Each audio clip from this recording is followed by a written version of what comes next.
Hello and welcome everybody to our fifth and final workshop this week for our RETHINK annual campaign. My name is Shannon McGowan and I'm the RETHINK Programme Executive at Business in the Community in Northern Ireland. So thank you so much for coming on this morning, or this evening I should say. Just before we get into the webinar on seasonal affective disorder, I want to briefly talk about RETHINK. So RETHINK is a project that started in April 2020. It's National Lottery funded, and its main aim is to build resilience within individuals and their communities. So the partners are ARC Healthy Living Centre in Irvinstown, Bogside and Brandywell Health Forum in Derry, and Business in the Community in Northern Ireland. So some of you in the Northwest area may have seen some of our billboards. You might have heard some of the radio adverts, or maybe actually attended one of our workshops or webinars that we had going, I suppose, throughout the full year there. And if you have, that's brilliant. If you haven't, there are so much coming up over the next 2 years. So that's whenever our funding ends, after 2 years. And you know, there's that much stuff that we need at the minute to do with well-being and mental health and things. So it's a really good opportunity to get involved in. So if you want to find out more about RETHINK and some of the webinars that we have coming up, please visit the Business in the Community website, or Bogside and Brandywell's website, or either ARC's website, and you'll get all their information. We also have a 6-week resilience program that's open to everybody, and it's also free of charge, so it's a really good opportunity. If you have any questions, any concerns around either the webinar today or RETHINK in general, just pop them into the chat box and I'll be able to respond to you. I'll also be sending you an email after this webinar just for the slideshows and things like that. So if you want to even give me a question then, that's fine either. But without further ado, I would love to introduce you then to Dr. Caroline Burrow, our Chartered Clinical Psychologist from Northern Meadow Therapy. So Caroline, I'll let you take it from here.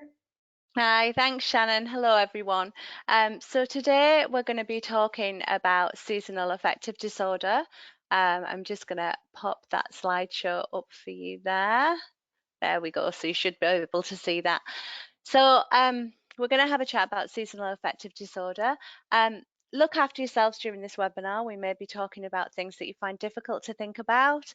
If you need a break at any time, feel free to do that. And if you need to contact us after the session, you know, you're welcome to do that via Business in the Community.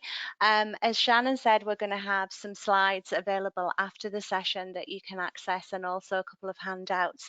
So you don't need to worry about taking notes. It's all there. All the information's there for you afterwards. So what is seasonal affective disorder? So we're going to give you a little introduction to seasonal affective disorder, or S.A.D, talk about the symptoms of it and treatments, and also a little bit about lifestyle management and tips for coping in the winter. So things that you can do yourself to help counteract the effect on mood of the winter. And then we'll just finish off talking a little bit about when and how you might want to seek a little bit of extra professional help. So if you do have any questions going through the webinar, feel free to type them into the chat box. You don't need to wait till the end. I will leave a little bit of time at the end for questions, but I'm quite happy to get questions as we go along. So if you just want to type those into the chat box. So seasonal affective disorder is a type of depression that that comes on with a seasonal pattern. So what we're going to talk about today is winter depression, or winter seasonal affective disorder, which usually starts in the autumn or winter months and tends to improve in the spring. But we can get seasonal affective disorder that affects us in the summer as well. So the nature and severity of the depression varies from people to people, but it can be very severe and have a real significant impact on daily life. So I think most of us recognize that we might get a dip in mood over the winter when it's colder, the weather's worse, we're not being as active as we normally are. We might have an increase in kind of physical health problems with the cold and dark weather as well. So it does impact upon our mood, but for some people that's severe and really impacts on their daily life. So seasonal affective disorder affects around 2 million people in the UK and more than 12 million people in Northern Europe. So there are a lot of people who also feel it. It's not that uncommon. So the symptoms then are a persistent low mood. So all of us feel a little bit low now and again, and as I say, particularly in the winter. But to reach a diagnosis of seasonal affective disorder, we're looking at a persistent low mood. So something that we can't shake. And that's often accompanied by a loss of pleasure or interest in normal or everyday activities, or in activities that you would normally enjoy. We often experience an irritability and feelings of despair, hopelessness, guilt, and worthlessness. So it is depression. You know, it's the same symptoms that we experience in depression. It's just that it's associated with the season. So we feel lethargic, lacking in energy, and often feel sleepy during the day. And we find that people would normally sleep longer than normal and have difficulty getting up in the morning.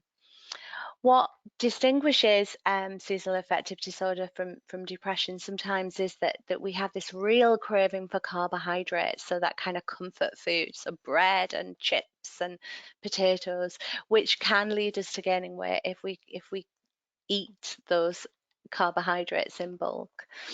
Additional symptoms are difficulty concentrating, so difficulty focusing on things, difficulty with our memory.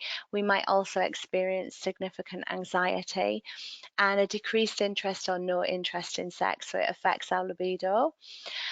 We might also find that we're having particularly negative or critical thoughts about ourselves. So we might feel like we're a failure or that we're letting people down.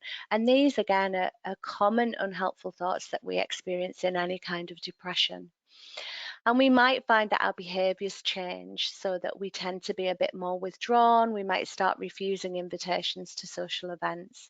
And we might also have thoughts of death or suicide. So these are just some quotes from sufferers that have come from the organisation Mind, and it just gives us an indication of what it feels like to have seasonal affective disorder. So my energy levels fluctuated between autumn, winter, and spring and summer. I absolutely dreaded the onset of the darker days and felt that I was literally shutting down. In the weeks before the clocks go back, I start to feel sluggish and down. It's harder to keep my morning routine of going out for a walk before breakfast because it's wet, cold, and dark. So we can see there that we literally feel like we're going inwards, we're shutting down as that cold and dark weather comes upon us with winter. There's also a quote there about summer seasonal affective disorder. So again, there's this link between our mood and what's going on with the weather outside. So sunshine and heat make me feel defensive, misanthropic, angry, anxious, resentful, impatient, and turn my thoughts inwards. I don't want to see anyone, go anywhere or do anything. Even bright, low winter light depresses me. I feel under siege. So that's just an example of what it feels like to have seasonal affective disorder. So just a few differences between the two types. So in winter SAD, we tend to be sleeping more than usual. As we said, we have this increased appetite, often a craving for carbohydrates, and as a result of that and maybe less exercise, we tend to gain weight. We also feel very fatigued, low energy, a lot of tiredness. In summer seasonal affective disorder, we also might feel withdrawn, have those negative thoughts about ourselves, but we tend to have more difficulty falling or staying asleep. So we tend to experience insomnia. We may experience a more reduced appetite and as a result weight loss. And rather than that fatigue, we tend to feel more anxiety and agitation with the depression. So it's more of a kind of nervous energy than a lack of energy. So that's kind of the differences between the two. But as we said, today we're going to focus on the winter seasonal affective disorder and tips of coping with that. So we don't know what causes seasonal affective disorder, but we know that it appears to be linked to the reduced exposure of sunlight during the autumn and winter. So we think that this lack of sunlight stops the hypothalamus from working properly, and the hypothalamus is part of the brain. And this has an effect on the production of melatonin. Now, melatonin is a hormone that makes you feel sleepy. And what we find is that people with seasonal affective disorder in the winter have higher than normal levels of melatonin. So we think this is driving some of that kind of extra sleep behavior. We also notice that the production of serotonin is reduced. So this is a hormone that affects our mood, our appetite, and also our sleep. So we find that this lack of sunlight may be leading to lower serotonin levels. So that's making our mood drop, our appetite increase, and again, there's that increased need for sleep. What we also think is that the body's internal clock or circadian rhythm is being affected, so that the lower light levels in winter may disrupt our body clock, so we kind of feel out of kilter. And we know that there's possibly a genetic component to seasonal affective disorder, so we do see that it runs in families. So seasonal affective disorder tends to be diagnosed more in women than men. Now, this could be because more women are experiencing it than men, or it could be that women are better at seeking help than men for it. And we often find this in any kind of difficulties with mental health, that women tend to be better at seeking help than men. It's more often diagnosed in younger adults than older adults. And as we said, there seems to be some kind of familiar or genetic component, because people who have seasonal affective disorder are more likely to have a relative who also has it or has another form of depression. If we're already suffering from a mental health illness, such as depression or bipolar disorder, we often find that that gets worse in the winter. And seasonal affective disorder in the winter appears to be more common if we live further away from the equator. And this is what we think is this is because there's decreased sunlight in the winter then, and then longer days in the summer. So there's more of a shift between the light and the changes in temperature the further we were in the equator. So there's more of a difference in the seasons. So obviously, we're living through a global pandemic at the moment, and it may be that seasonal affective disorder is likely to be made worse as we're coping with the global pandemic. And that's because, excuse me, we may have ongoing anxiety regarding our health or the health of others, our employment, our financial situation.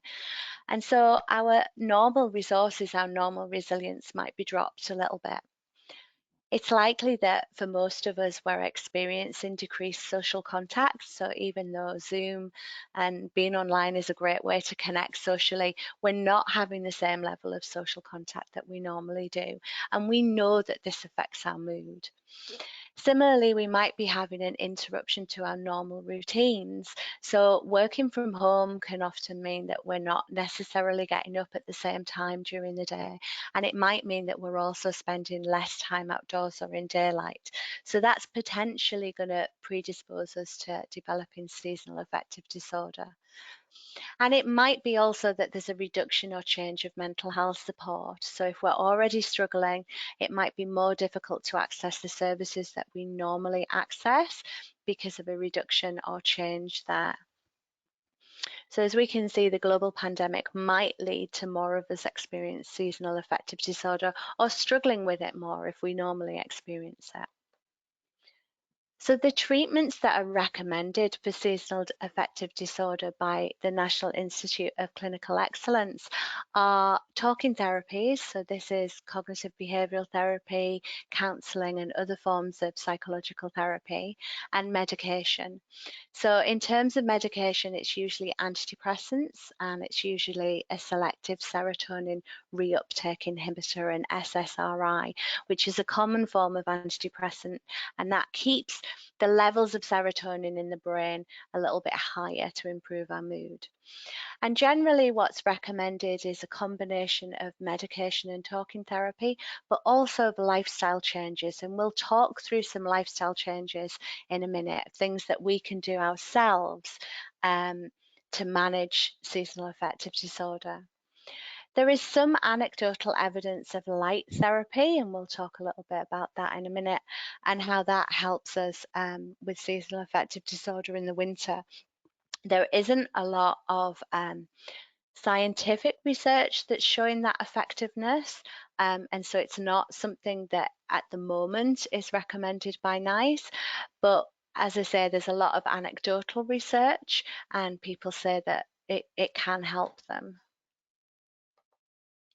So light therapy is sitting in front of a light box with a strong white or blue light. And you can see there in the picture, that's what they look like.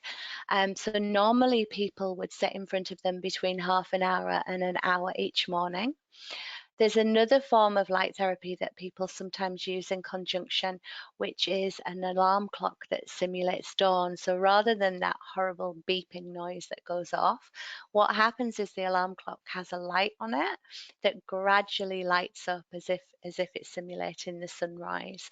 And people find that that's a more natural way to wake up, and also they're having that early morning light that helps stimulate the brain and helps with the impact on melatonin, serotonin, and the circadian rhythms. So potentially it's reducing the melatonin and it's increasing the serotonin. As I say, there's mixed evidence for effectiveness, but most people who try this find if it's going to help, it's going to help within the first few weeks of trying it. So you get an effect quite immediately. It may not be suitable for everybody, so you need to be cautionary if you take St. John's wort, which is a natural remedy often used for depression, because St. John's wort tends to make our skin more sensitive to light, so we shouldn't really be using a light box if we're taking that. And also if you have existing eye problems, there might be difficulties in using the light box. There are potential side effects, including agitation, irritability, headaches, eye strain, blurred vision, and also fatigue and tiredness. And like any kind of treatment, you should discuss it with your GP first, whether they think it'd be helpful for you to use that. And make sure that any device that you use is medically approved for the treatment of seasonal affective disorder. So things that you can do yourselves. So we're going to talk about some general lifestyle management tips that help combat seasonal affective disorder. So the first and I guess most obvious one is increase your exposure to daylight. So try to get as much natural sunlight as possible. So open the blinds and curtains at home during the day. Try and sit near windows when you can. And get outside when you can, so particularly getting out kind of early morning before kind of 11 o'clock can help reset that body clock, the circadian rhythms, and that helps with our sleeping patterns and our waking patterns. Exercise, we know we keep banging on about exercise is really helpful for our mental well-being. So trying to aim for 30 minutes a day, and it doesn't have to be a marathon. You don't have to climb up a mountain, but just a gentle walk or some gentle stretches. 30 minutes a day of exercise can feel like an awful lot if we're busy doing lots of other things, looking after a family, trying to work. It can also feel an awful lot when we're suffering from depression. 30 minutes feels like an awful long time if we're struggling to get out of bed. So remembering that something is better than nothing. So a 5-minute walk is better than doing nothing. So be gentle with yourself, set yourself little targets. And you can build up to 30 minutes a day if that feels too much to begin with. Also, doing any exercise with friends or family can increase our motivation. So we're more likely to do it if we commit to doing it with somebody else. Now, at the moment, it's kind of difficult to connect with people with the restrictions, but when we can connect and get out and do things with people, use that time to meet up for a walk or to do something. What we can also do is connect online. So you can do yoga classes online, you can go for a walk with somebody online, so put them on Messenger or a video call and go for a walk. Even though you're not with them physically, you can still connect with other people when you're doing your exercise. Other things that we can do is have a look at our diet. So as always, eating regularly and healthy balanced meals are important. Particularly with seasonal affective disorder, it's useful to eat foods that increase your energy levels. So this might be protein or simple carbohydrates such as pasta. And there's some evidence that vitamin B12 and vitamin D help as well. So it may be that you look at taking supplements for those. If it's difficult to cook meals, which often it is when we're suffering from depression, we don't have that motivation, we don't have those energy levels, try and prepare meals in advance. So cook a big batch and then freeze it, and then you just have to heat it up rather than cooking from scratch if you need to. As well as doing things, we need to avoid things that are unhelpful. So the amount of screen time can have a detrimental effect on our well-being. And particularly if we have a lot of screen time before bed, that can interrupt our sleep patterns. So see if you can decrease the amount of screen time. I know that's really difficult at the moment when all of us are on screens a lot at the minute, but giving yourself regular breaks from screen time is really helpful as well. And also trying to avoid trying to cope with the use of drugs or alcohol. So particularly when people are struggling with mood, it's maybe easy to turn to some of these things, but just watch, you know, how much alcohol you're drinking and get help with that if you feel that that's creeping up. So other things that we can do to help ourselves are getting into good daily routines. So often, as I say, with all the restrictions and lockdown, that our daily routines have changed. Hopefully we're all trying to get into a good daily routine at the moment, and making sure that we get into a good sleep routine can help as well. And I'll talk in a little while just about what we can do to improve our sleep routine. As part of our routines, it's really important to plan things to look forward to. So what we often do is we focus on the chores, on the things that we have to do, and we forget to plan fun. So it's really important that every day just plan something nice. Every week, plan something once a month that you're really going to look forward to, because that helps boost our mood. It helps give us something to look forward to in the future. And again, these don't have to be big things. You know, it might be just spending 10 minutes a day, just doing your own thing, having some quiet time, connecting with a friend, reading your favorite book, but just making sure that you do nice things as well. If you find it hard to think about nice things to do, because often when we're in a depressed state, it's really hard to think about anything we even enjoy, it can be useful to make a list of all the things that you enjoy or used to enjoy, and then pick those and plan. And if that's too hard, you can look on the internet and you can find a list of pleasurable activities to give you ideas of things that you can do.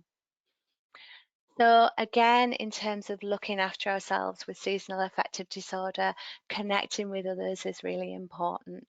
So spending time with those people who make you happy. You know, if there are people in your life who cause you stress and worry, maybe try and spend less time with them, and try and make time to spend time with those people who lift you up. Arrange regular meetups, obviously when you can, do it face to face, if not, you know, doing things online.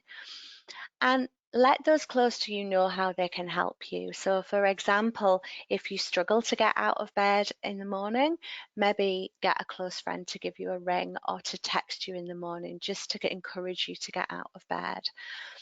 So if you feel able to talk about your feelings to trusted others, spend some time just talking about how you feel, because that can really help. And there's also peer support groups. So there's other people who experience seasonal affective disorder, and the web can be a wonderful thing in terms of connecting people all over the world. So if you find a support group that's helpful, you can join that. And there's a link at the end for a website that has a huge list of different types of support groups, not just for seasonal affective disorder, but for lots of things. So thinking, so the way that we think about things often affects our mood as well. And we know that when we're feeling low, that often we have quite unhelpful thoughts. So we can be quite critical of ourselves, often feel like we're failing in some way, we're letting people down. So just be aware of your thoughts and try and see if you can make them a little bit more helpful or be a little bit kinder to yourself. So honoring your emotions is really important. It's okay to feel like this. It's okay to have a good cry. It's okay to have a bad day.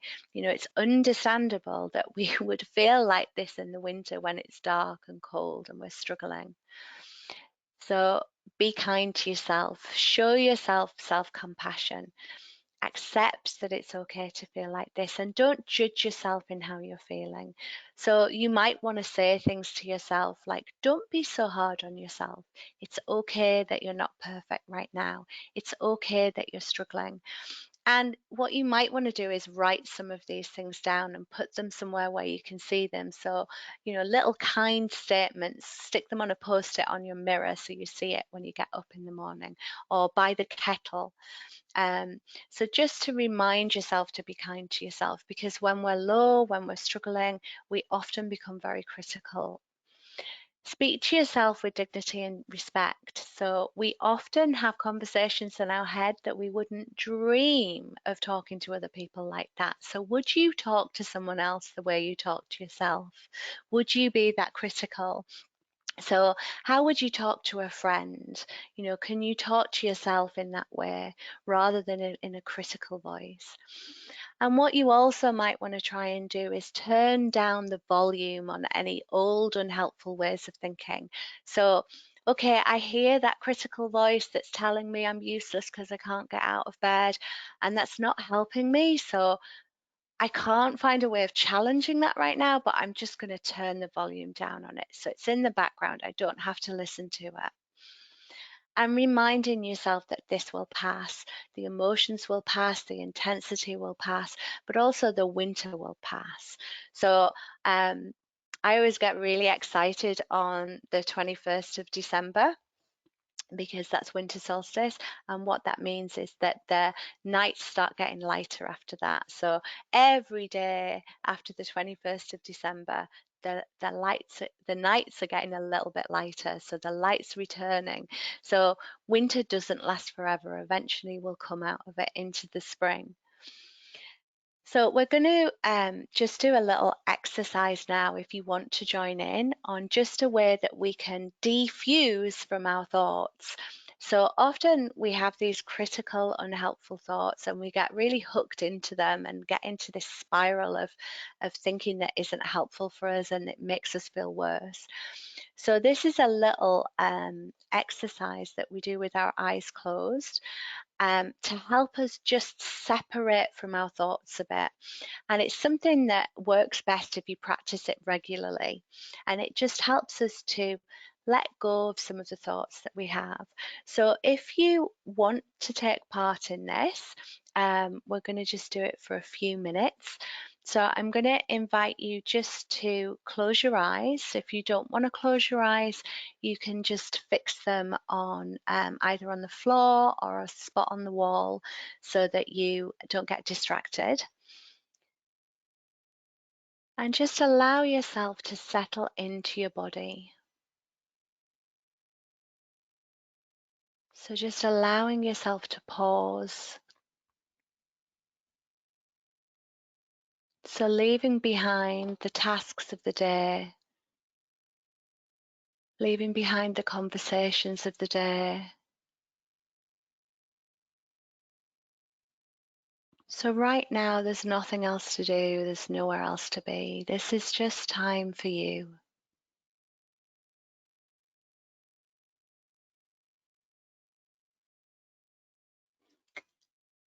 And just invite your body to relax into the chair that you're sitting on. Just invite your body to let go of any tension it wants to right now. Not forcing your body to relax. If it wants to hold that tension, that's fine. But just giving it an invitation to let go.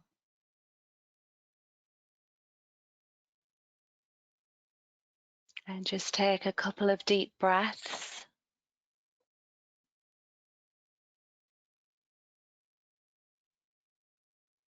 And with each out breath, again, inviting your body to let go of any tension it wants to.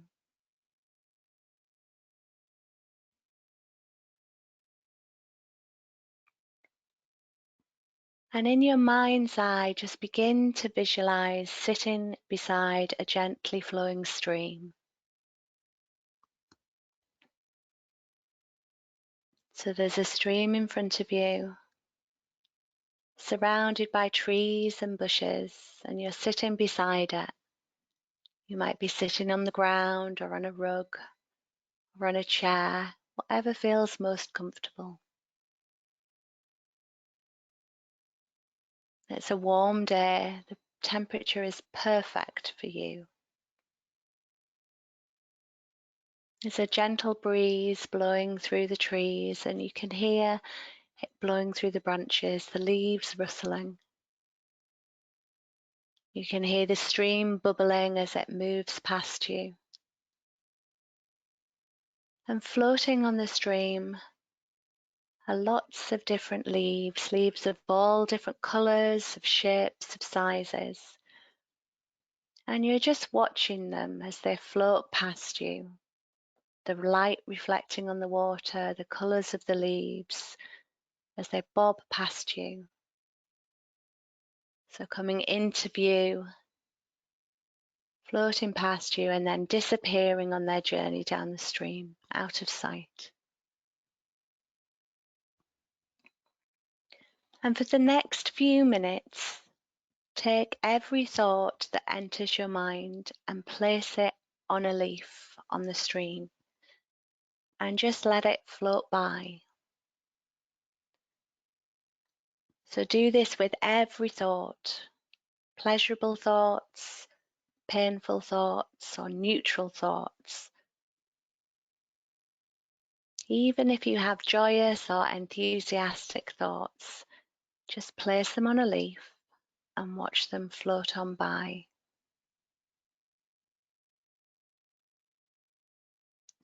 If your thoughts stop for a moment, that's fine, just watch the stream. Sooner or later your thoughts will start up again, and then just place them on a leaf and watch them float by.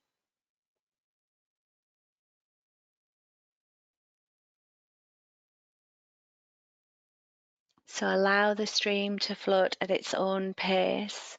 You don't need to try and speed it up or rush your thoughts past. You're not trying to get rid of them.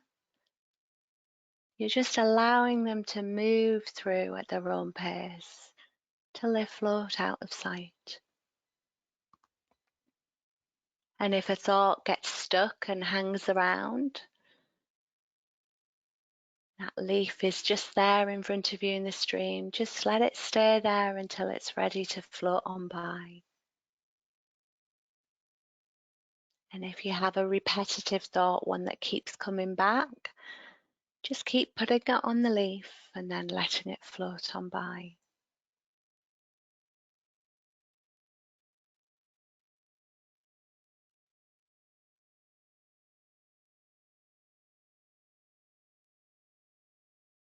If your mind says, this is dumb, I'm bored, I'm not doing this right, place those thoughts on the leaves too, and just let them float by. And if you have a difficult feeling or painful feeling, if that comes up, simply acknowledge it and say, I notice that I'm having a feeling of boredom. I notice I'm having a feeling of frustration. I notice I'm having a feeling of pain. And place those thoughts on the leaf and let them float by.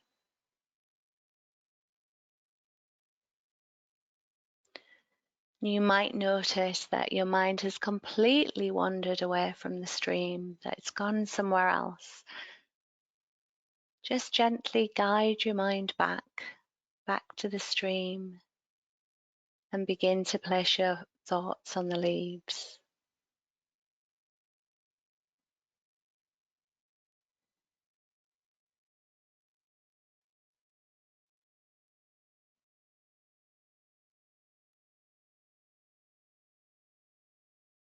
So keep placing each thought that comes through onto the leaf and watch it float by.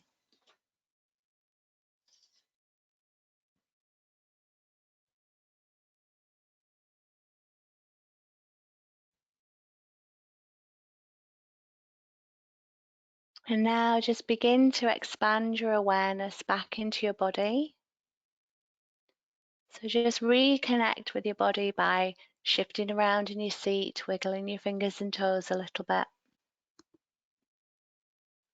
Just expand your awareness outside your body by noticing the sounds that you can hear around you. So you might hear sounds in the room or outside the room. And then when you're ready, just open your eyes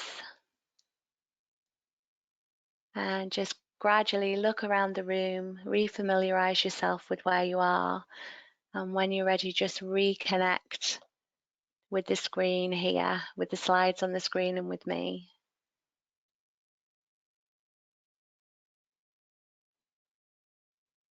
So that was just a way of practicing distancing ourselves from our thoughts. So rather than getting hooked up in them, it's just a way of letting them float away from us.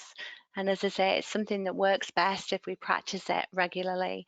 And there's a handout available through Business in the Community that you can access, so you can have a go at practicing that. That particular exercise has been developed by a man called Russ Harris. And there's lots of downloads that you can get online with other people speaking through that. So you can listen to somebody else doing it rather than reading it yourself or doing it in your own mind. Is there anything that anybody wants to feed back about their experience of doing that? If you want to write that in chat, or is there any questions about that particular exercise?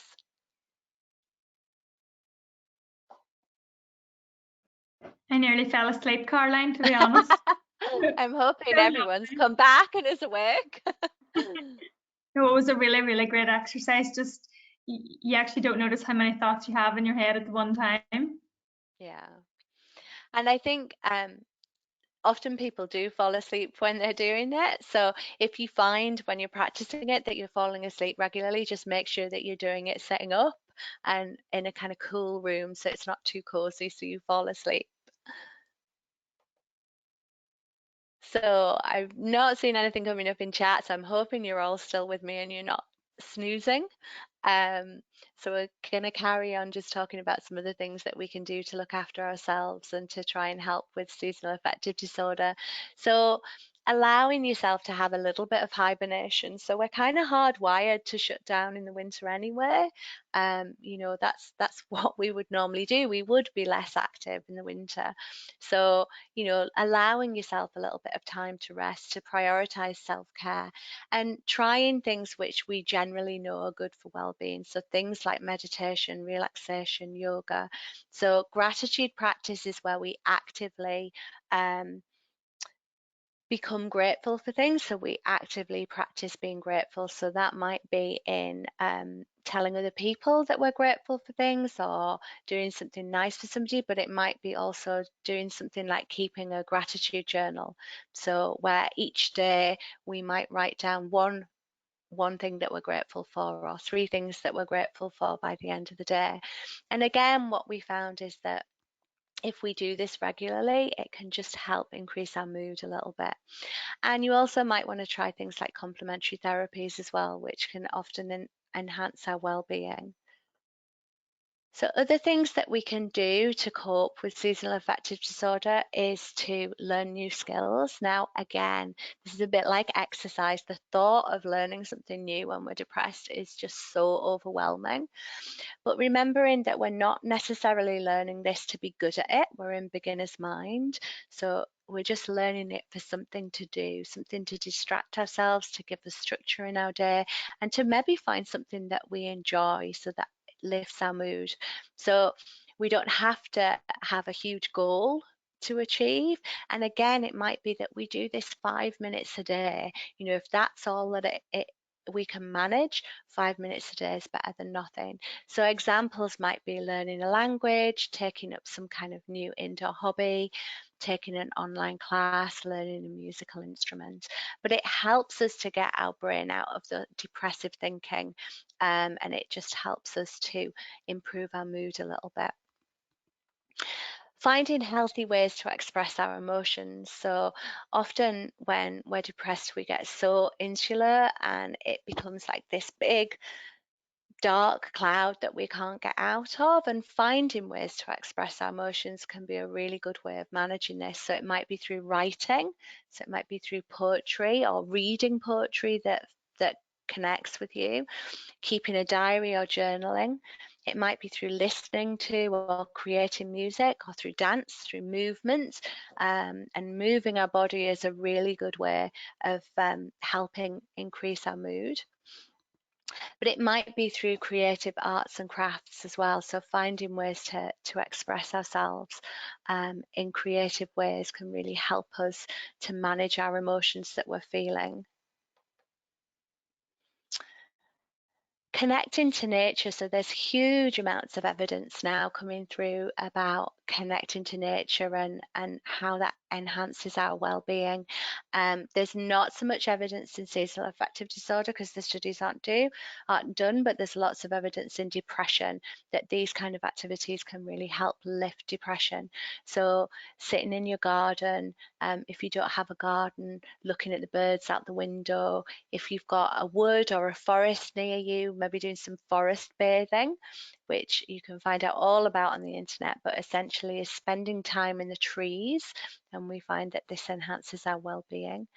Getting involved with some gardening or growing permaculture, and that might be on your own garden or on your windowsill if you don't have a garden, or it might be that you want to try and volunteer somewhere. Another really good technique is grounding. So this is walking barefoot on the earth, and that just helps us to release tension. It lowers our heart rate, it lowers our stress levels, as does spending time with animals. So what this also does is, like when we spend time with humans, it releases a hormone, a chemical called oxytocin, which is a bonding chemical which helps our body to feel soothed and connected and helps us to feel good. And wild or outdoor swimming is becoming really popular at the moment, and there's some really good evidence to show that that helps with depression and anxiety. If you're going to start wild or outdoor swimming during the winter, make sure that you do it with a group and that you do it safely, because it's not something to dive into straight away. It's often better to start it in the summer and then keep going through the winter, because obviously there is a risk of hypothermia there. But there's certainly lots of groups all over the place now popping up, so you can get involved in that. Generally managing our stress levels is helpful. So plan ahead where you can. And it may be that during the winter months, when you know that you're struggling, you might try and reduce the number of stressful activities where you can. Making time for rest and relaxation and using stress management techniques. And I think business in the community have got some really good stress management resources that you can access, and there's plenty on the internet. And remembering to ask for help when you need it. You know, when we're depressed, when we're feeling low, it's very difficult to ask for help, but if we can ask for and receive help, then that can make a big difference. So also thinking about how we might change our relationship with winter. So we saw from the start slides of what people were saying was that, you know, when the nights start getting darker in the autumn, people start dreading winter because they know what's coming. So trying to change our relationship with the winter months, trying to look at it as a time to rest and recharge, a time to have a little bit of a hibernation. So trying to focus on aspects of winter that you enjoy, if there are any. So if you are somebody who enjoys Christmas, and I know not everybody does, but if you are, then get your decorations up early, you know, celebrate that. As I say, allow yourself to have a bit of hibernation. gather together a winter evening kit bag. So what's going to help you get through those dark winter evenings if they're times that you struggle? So get a collection of books that you've been wanting to read, or audio books, or films that you want to watch that you know lift your mood, music. Get yourself some nice warm cozy clothes that you can put on so that you can really snuggle in and enjoy that darkness. And you might want to make yourself a cozy space in your house. So, finding a comfy chair or blankets, or a cozy space for the family to snug up and watch films together. So it's just trying to change your relationship with winter rather than it being something to dread, to have some aspects of winter that are okay, can be nice. So this is a poem by John O'Donoghue that I think really evokes that sense of what we come into when we come into winter. And this is a poem that kind of helps me deal with winter. So this is the time to be slow. Lie low to the wall until the bitter weather passes.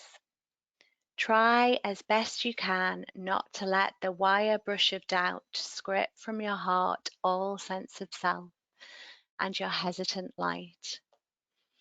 If you remain generous, time will come good, and you will find your feet again on fresh pastures of promise, where the air will be kind and blushed with beginning.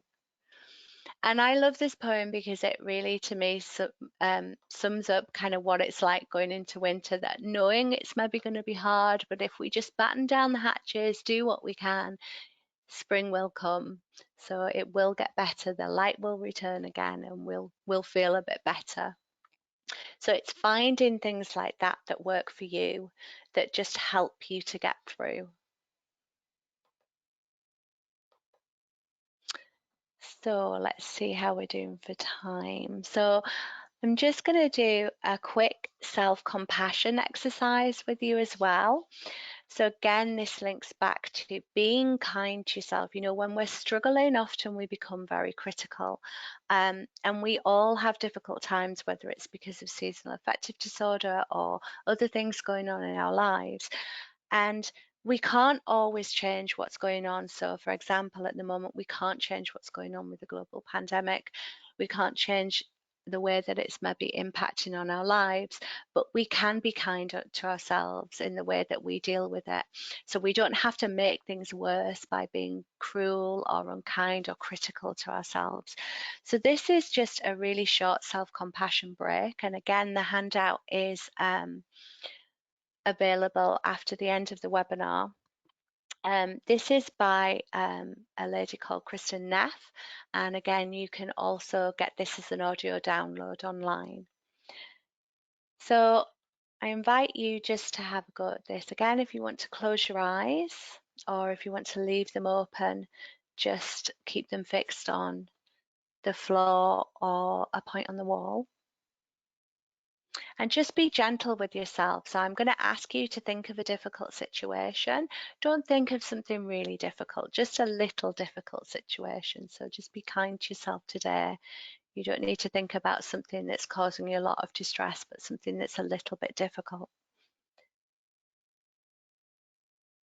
So think of a situation in your life that is difficult and causing you stress.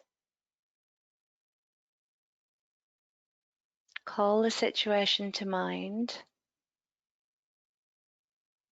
and see if you can allow yourself to feel a little bit of the stress and emotional discomfort in your body.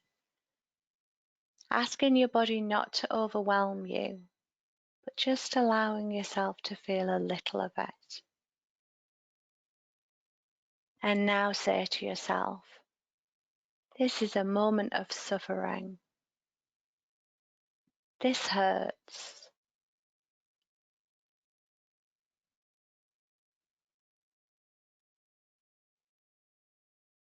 Suffering is part of life. Other people feel like this. I'm not alone. We all struggle. And now put your hands across your heart. Feel the warmth of your hands and the gentle touch of your hands on your chest. And say to yourself, may I be kind to myself.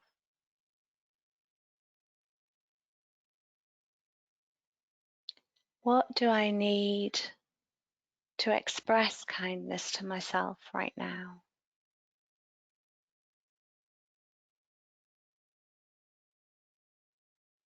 May I be kind to myself.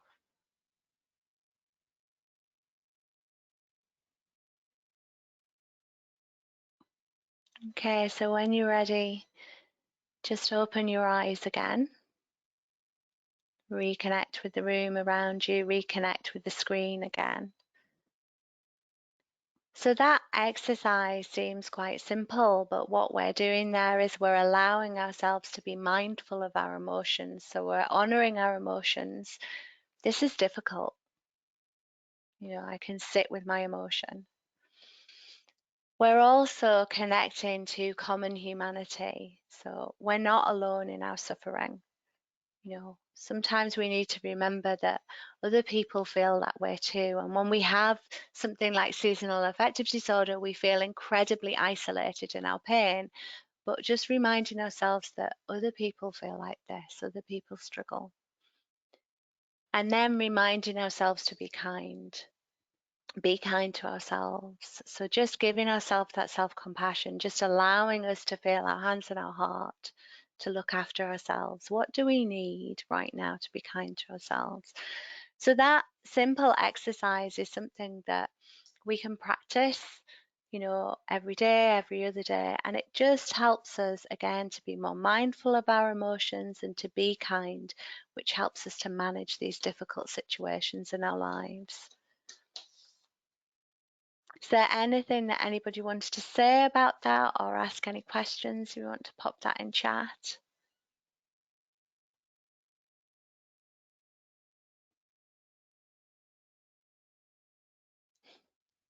I do hope you're all still awake there.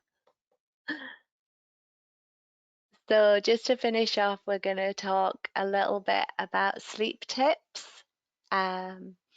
So this is helping to reset your circadian rhythm. This is helping to reset your body clock.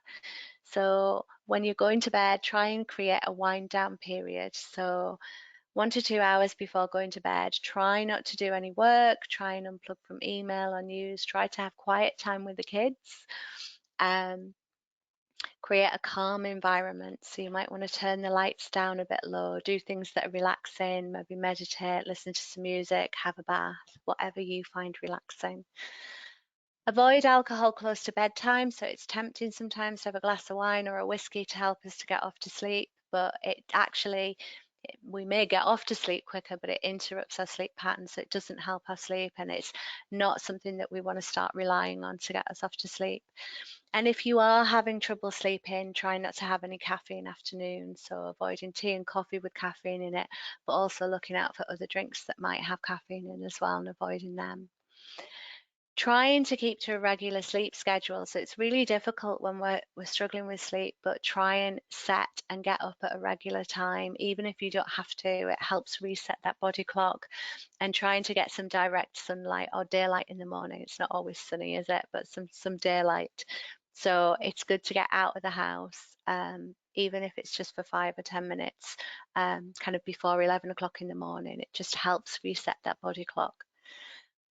If you're struggling to sleep and you can't go back to sleep and you wake up within 20 minutes, try and get out of bed and do something relaxing until you feel sleepy, so you're not tempted to reach for the phone or start doing something in bed that's going to keep you awake.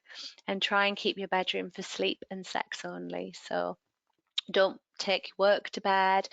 Don't do active things in your bedroom if you can, because you want to associate bedroom with somewhere where you go to sleep. And so keeping it nice and dark, quiet and cool, making it conducive to relaxing and sleeping. So how can we support other people with seasonal affective disorder? So we might not struggle with it ourselves, but we might know somebody who does. So just letting them know that you care and it's okay for them to talk to you if they want to. as with any form of mental difficulties or depression, it's useful to check in on people. So it's really hard when we're depressed to reach out and ask for help. So, you know, if we're supporting somebody who's struggling, it's a good idea to check in on them regularly. Supporting them to seek extra help if they need it, and normalizing that. So, you know, it's okay to go and get some professional help if that's what's needed. Ask them what helps. So don't just assume that you know what's helpful, but ask them what would be helpful for them. And, you know, offering a mixture of practical and emotional support. So some people find that they really need emotional support. Some people find that actually practical support's really helpful. Helping them to plan ahead and put routines in place, and of course just being empathic and patient with people. So it can be difficult when we're trying to support somebody who's depressed, but just remembering to tap into that empathy and patience when we're dealing with somebody. So helping them to find ways of managing particularly difficult activities. So that might be getting extra support or rescheduling particularly difficult events when they're in the depth of winter and S.A.D is really affecting them. And also suggesting activities that they might find easier to do and do them together. So for example, watching a film together. So it's a really simple thing, just watching a film with somebody, but actually it can really help that connection. Now, obviously, we're not connecting with people in the same way that we normally are, so it might be difficult to do some of these things. But things like watching a film, you can do that via Zoom, even in separate houses. It sometimes feels a bit odd to be watching a film on the screen and have your friend or family member in the corner. But actually, it's a really good way of still connecting, and you can still chat about the film as you're watching it. Try to encourage them to get outside during the daylight hours, and again, that might be something that we have to do remotely at the moment. So arranging to go for a walk in separate areas, but connecting through video streaming through your phone. And also looking after yourself. So remembering if we're looking after other people, it's important that we look after ourselves emotionally, physically as well, so that we have enough resources to help somebody else. So when we might want to seek extra help when we're experiencing seasonal affective disorder, so if we're continually feeling low, if we've lost interest in things that we enjoy, if sleep and eating has got out of control, if we're using unhelpful methods to try and help our mood, if we're feeling that life's not worth living, we're having suicidal thoughts, we notice we're withdrawing from others, or we're neglecting our personal appearance or responsibilities, if we're feeling very irritable or oversensitive, these are signs that we might want to seek some extra help, and particularly if we're coping with other stresses in our lives as well. So we don't have that normal resilience that we might have because there's just too much going on for us, then we might want to seek some extra help. And the first point of call is your GP. So they can talk to you about antidepressant medication for seasonal affective disorder or refer you for talking therapies. There's also ways of finding independent counsellors, psychologists or psychotherapists, and there's a list there of organisations that can help you find an accredited therapist. And then there's also a whole host of mental health and wellbeing contacts there that will be available after the webinar. So Mind, the organisation Mind, have some really good information on seasonal affective disorder on their website, so there's a link there. So does anyone have any questions? We finish. Caroline, thank you so much for that. My favourite part was probably the self-compassion exercise.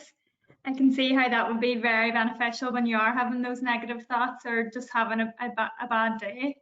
Yeah, and I think it's something that everyone can use. It's not just about having seasonal affective disorder, that actually quite often we're not as self-compassionate to ourselves as we could be.